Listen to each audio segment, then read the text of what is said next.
It is an honor for me to be standing on this stage today, where my husband Vladimir Kara-Murza stood for the first time in 2015, after his first poisoning by a team of assassins from the Russian Federal Security Service, whose only job is to physically eliminate the opponents of Putin's regime. Vladimir had barely recovered and was still using a cane.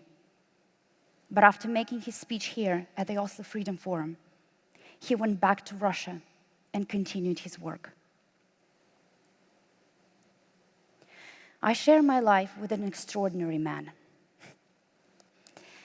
That is not always easy. Not only because the Russian authorities insist on making our life entertaining, but also because Vladimir has pretty big shoes to fill. Being a brilliant speaker, oh, he'd be thrilled to be here today, to be able to talk to you, to share his ideals, to make you see Russia through his eyes, the eyes of a true patriot who never makes the mistake of equating a country with its government. Unlike Vladimir, for whom the bigger audience, the better, I'm slightly intimidated by large crowds.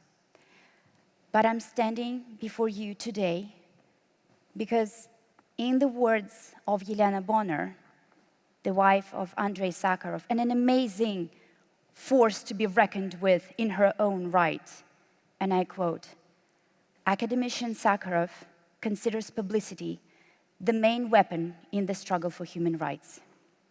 In that sense, I'm a faithful and consistent student of my husband." End of quote. And I can completely relate. So I will continue Vladimir's work for as long as it takes. I will continue raising my voice against Putin's vile and bloody war in Ukraine. I will continue speaking out on behalf of all political prisoners and hostages of Putin's regime. And we will prevail. We will. Standing here today, I know that we will, because I'm not alone in this fight. There are thousands, tens of thousands, million voices like mine. And working together, we will prevail. There is simply no other option. And because I'm speaking on Vladimir's behalf today, I would like to finish by reading a letter from him, written from Moscow's 5th pretrial detention center.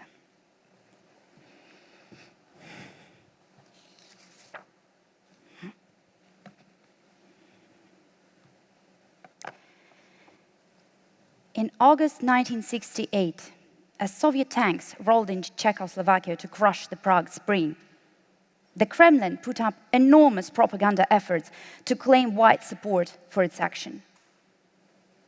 All across the USSR, trade unions, workers' collectives, academic institutes passed resolutions of approval.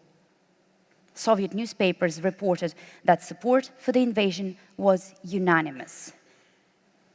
But then, one afternoon that August, 7 people, 7 courageous Russians, came to Red Square in Moscow in a silent demonstration of protest. They weren't there even 5 minutes. They were beaten, arrested, and herded away almost immediately. But after what they did, no one could say that there was unanimous approval in the Soviet Union for the invasion of Czechoslovakia. As the Prague newspaper Literarne Listy wrote that August, there are now at least 7 reasons for which we will never be able to hate the Russian people. Today, as another dictatorship in the Kremlin is attacking another sovereign state, this time Ukraine, it also claims that all Russians support the invasion. But it is not true.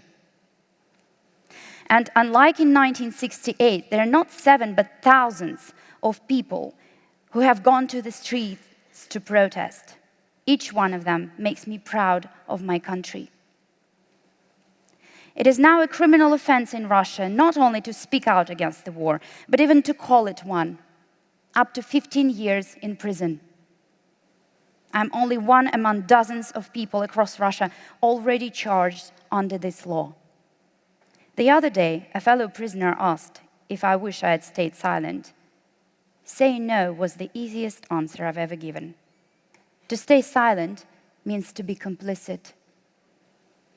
As my friend and mentor Boris Nemtsov always said, the cost of freedom is high.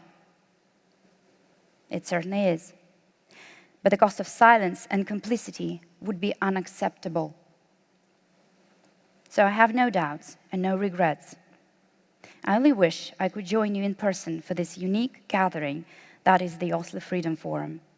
I know one day I will, and probably sooner than it now seems.